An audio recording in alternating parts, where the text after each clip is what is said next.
This morning, I would like to talk briefly from this topic, loving like Jesus. One day, Jesus was with his disciples, and he asked them a question. He said, "Who do people say that the Son of Man is?" He was asking them, "Who do people say I am?" And his disciples responded, "Some say that you are John the Baptist. Others say that you are Elijah, and still there are others who say that you are Jeremiah or one of the prophets." Then Jesus turns the question from public to personal, and he asks his disciples, "Who do you say that I am?" And then Peter, who is found and known to be the leader of the disciples, speaks up and says, "You are the Messiah, the Son of the living God." The difference between Peter's answer and the answers of the people is that Peter actually listened to Jesus and believed. And this is the difference between a disciple and an observer. A disciple follows the teacher, seeking to learn with the expectation of believing what is taught, whereas an observer takes notice, doesn't inquire any further, but jumps to their own conclusions. When we follow Jesus, seeking to learn from him so that we might believe his message and believe in him, God will reveal to that person that Jesus is who he says he is. And Jesus says it is upon this belief and God's revelation that he will build his church. The church is not a building. The church is made up of people who believe that Jesus is who he says he is. If you were asked a question today, who is Jesus to you? How would you respond? There are many who have answers that are known throughout the public, but who is Jesus to you? If we are like the disciples who are learning from Jesus and putting into practice what he teaches, it means that we have to believe him for who he says he is. And Jesus says out of his own mouth that he is the Son of God and that God has made him Lord. Now, when Jesus says that he is Lord, he is declaring that God has given him authority over everything that belongs to God. Anything that God created, anything that is seen or unseen, God has put under the authority of the Son. And we can see this throughout the Gospels by Jesus' power in being able to speak to God's creation and it respond. Jesus is telling us that he is one who has come and he is Lord. And if we are to believe him for who he says he is, then that means that we believe that Jesus is Lord. Now, there is a difference between saying that Jesus is Lord and Jesus is my Lord. When we say that Jesus is my Lord, we are saying that Jesus has supreme authority over my life. Now, this is no small statement. For a person who says that they are now a disciple of Jesus Christ and he is their Lord, it signifies that they have been changed, that they no longer live for their own desires. They no longer live to fulfill their own will, but now they live to fulfill what pleases the Lord. They live to do what the Lord has commanded because he is the one who has supreme authority over their lives. In the beginning of this 13th chapter in John's gospel, Jesus shows and tells his disciples what it is that he commands of them. Jesus is with his disciples in a secluded place. They have just finished a meal, and there the Lord of creation, the one who has oversight over all that belongs to God, unrobes himself, takes up a towel, girds himself, fills a basin with water, and then gets down and begins to wash his disciples' feet. Once he finishes cleansing them, washing their feet, he gets up, he puts back on his robe, and then he looks at them and he says, "Do you know what it is that I have done to you? You call me teacher and Lord, and you are right because that is who I am. And if I am your Lord and your teacher, and I have washed your feet, so you are to wash the feet of one another." Jesus is superior. Jesus is Lord. He is above his disciples, but here Jesus gets down and sets an example of what he expects of his disciples. And with this example, Jesus summarizes his whole earthly life. He came to serve. Jesus humbled himself to do what it was that God commanded of him. And he did it even when it didn't feel good. He did it when he was overlooked. He did it when it was uncomfortable, because Jesus knew his position in his Father's heart. Jesus knew that the Father loved him, and so he submitted himself unto God and God's will, even though it didn't feel comfortable. Jesus submitted himself, and now by washing his disciples' feet, Jesus lets his disciples know their position, and he also instructs them on their posture that they are to have toward one another. He lets them know that I love you just as the Father loves you. I love you just as the Father loves me. And then he sends them forth to serve in the same way the Father has sent Jesus forth to serve. Now, Jesus has set the example for his disciples by washing their feet, and he goes on to say that you are my disciples and you cannot say that you are greater than me, which means that if we call ourselves disciples, we can't say that we're too good to get down on the ground and wash the feet of our fellow brothers and sisters. I was doing some research this week, and I found some statistics on the Pew Research Center.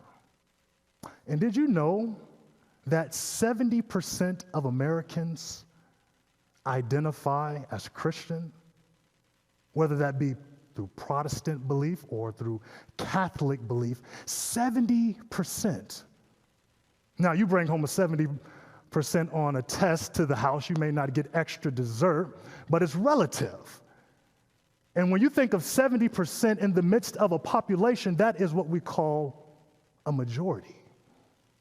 Now, with that number in mind, I'm going to ask you the question I've been asking myself. Does it look as if 70% of the population are followers of Christ? Does it look like 70% of the population have learned from Jesus and are putting into practice what Jesus taught? Either Jesus is just a figurehead and not Lord, or the church has forgotten Jesus' example. Either he's not Lord, or either we forgot his example, but there's no way we can say that 70% of the population are following Christ. Because when I see what goes on in society, my question is, where are the rags? Where are the towels? Where's the grace? Where's the humility to get down and wash those who are around us?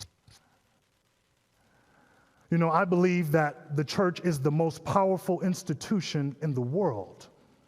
Reason being is because it is the only institution on earth that Jesus said he will build and sustain.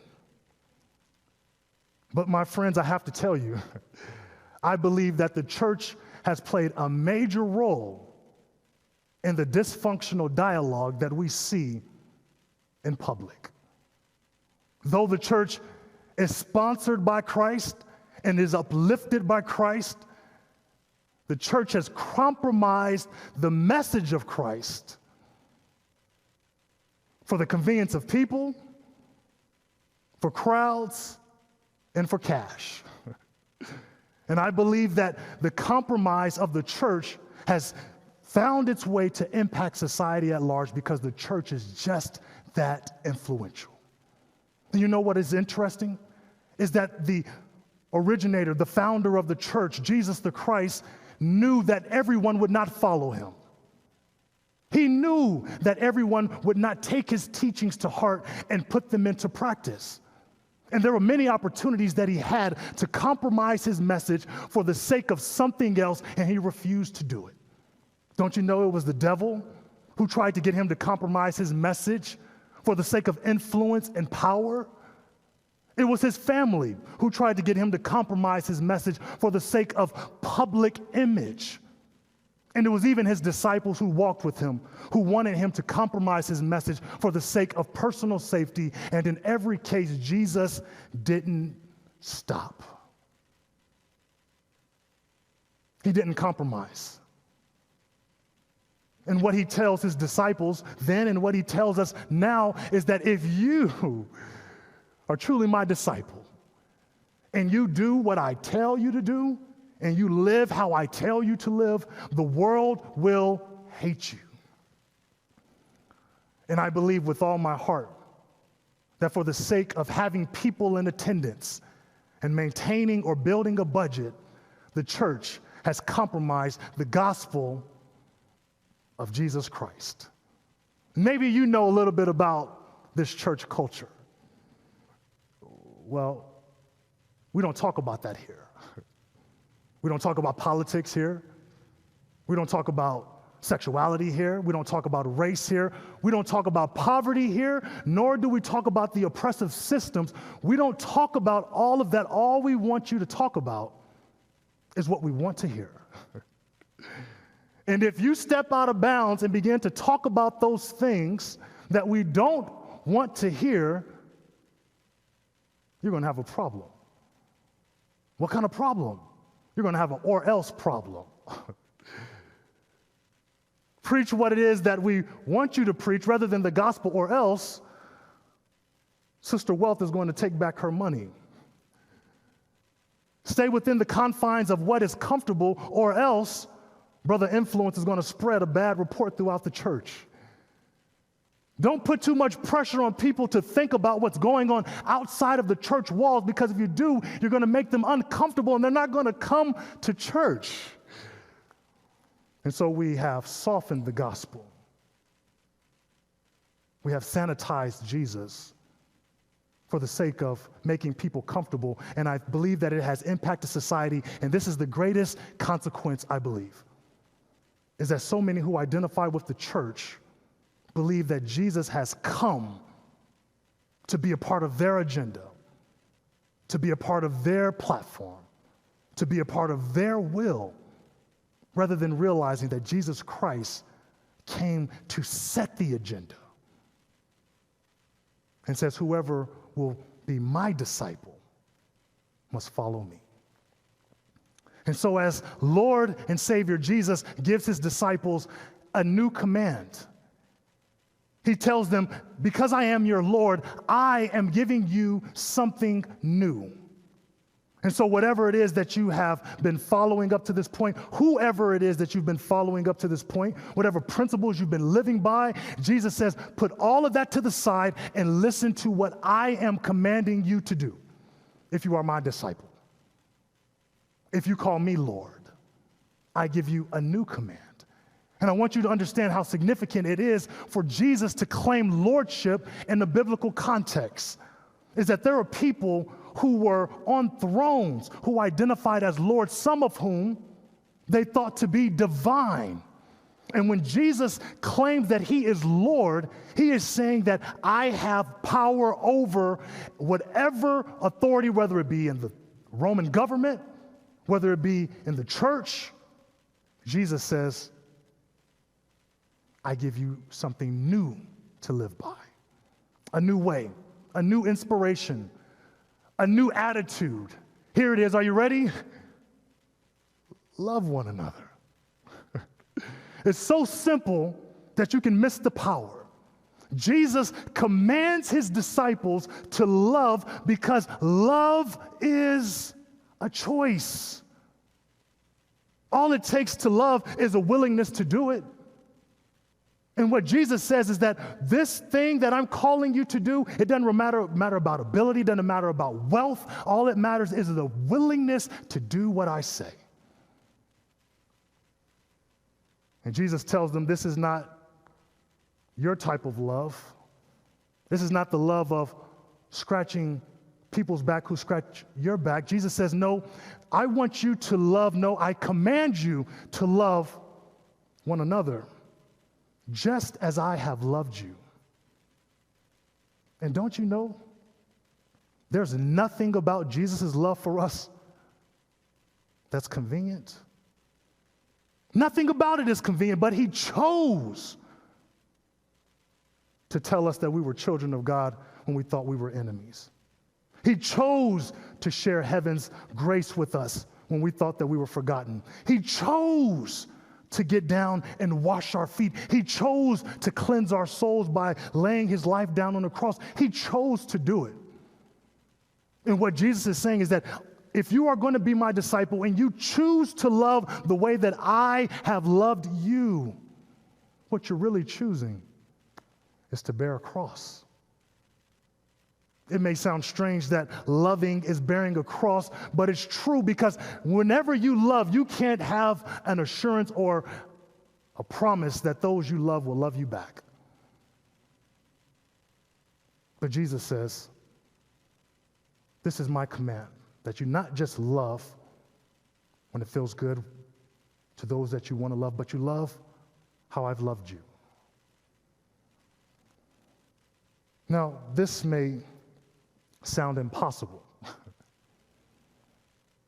It may sound difficult to love someone you don't agree with, someone who thinks differently than you, someone who looks differently than you, maybe someone you don't even like. It may seem impossible until you remember Jesus' love for you. Has Jesus' love changed you? Has it washed you of your sin? Has it softened your heart? Has it made you humble? Has Jesus' love for you made any change in your life? And here's the question. If Jesus' love has changed you to become a child of God, if it has changed your heart, if it has changed you from the inside out, why wouldn't it change someone else?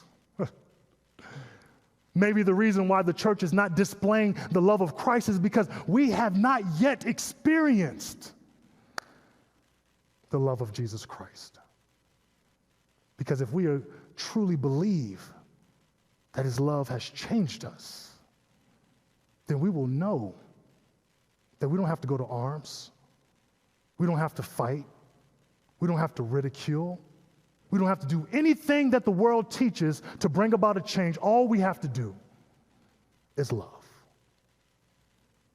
And Jesus says, when you really love the way that I have loved you, he says, everyone will know that you are my disciples. They won't know that you're disciples of a local church or the disciples of a religion. If you practice love the way that Jesus loved, people will say, you know the carpenter. And so now let's think about the question that Jesus poses to us, and let's ask ourselves.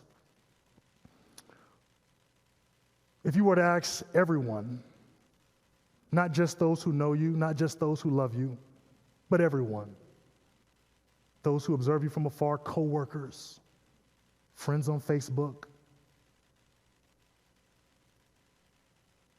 would they say that you know the carpenter? Would they say that you are a disciple of Jesus Christ? Would they say that you love like Jesus? That's the question we all have to wrestle with. Times are hard. And that's the reason why love is so important.